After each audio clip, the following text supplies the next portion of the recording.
So, I want to talk today about the influence continuum, which I learned as a term from this wonderful man named Stephen Hassan, who is a cult expert and someone who is doing a great amount of work in the world to help people understand mind control, thought control, and authoritarian groups and authoritarian relationships. And I want to talk about this influence continuum in the context of the field of hypnosis. Because I think one of the main fears that people have with hypnosis is that the therapist will control their mind, that they will have no free will, and that something will happen that is against their highest good, essentially. So you have, if you imagine the spectrum, you have on one end of the spectrum unethical influence, which is anyone who's influencing you in order to get something that they need. This could be marketing, this could be cults, this could be religious groups, this could be extremely abusive relationships where someone is a narcissist, for instance. Um, on the other end of the spectrum is ethical influence.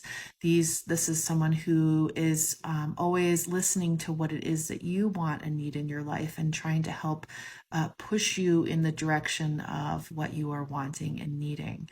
This is healthy. This is a healthy dynamic. This is someone who, perhaps a therapist or a teacher or someone who is a coach, or even just a friend who is always trying to pick you up and help you keep going.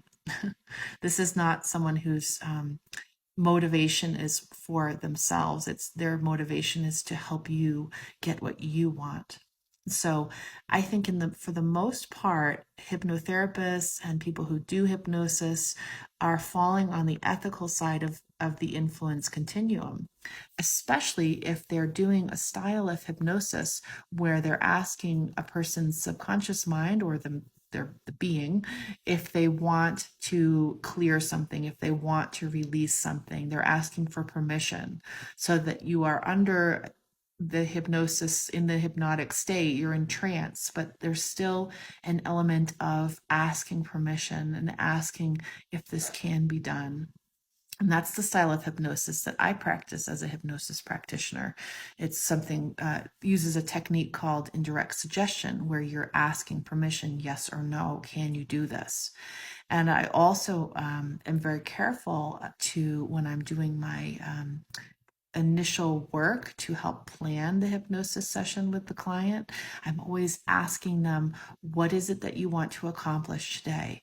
What is it that you don't want to touch today? What new affirmation or way of thinking and feeling would you like to have when you're done with this session? And I sit with a person for a long period of time to establish that, to understand that, so that when they are in trance and their mind is more easily able to be controlled, that I am only helping them accomplish what they have said that they want. I'm not imprinting any of my own ideas in that state. I'm not giving them a suggestion of what I think might be best for them. I'm only following what they have said that they want carefully. So I think that hypnosis can fall into the ethical side of the continuum, and it usually does.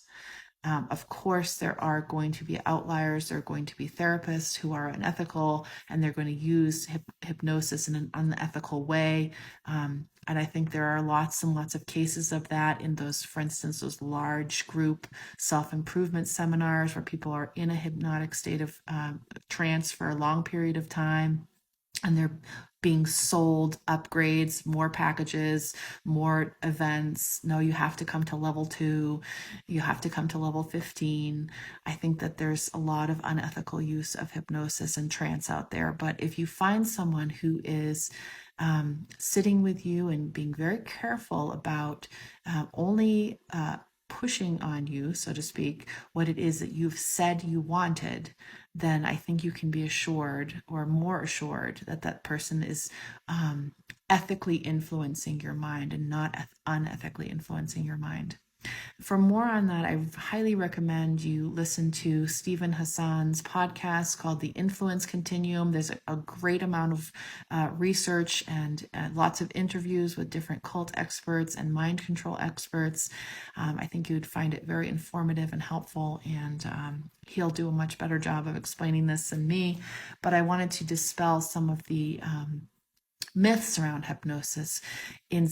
At essence, it is influencing your mind, but the intention for the influence is to help you heal, help you resolve whatever it is that you're trying to resolve. Its intention is not to, when used by an ethical practitioner, not to sell you things, not to take over your mind, not to put negative information in there.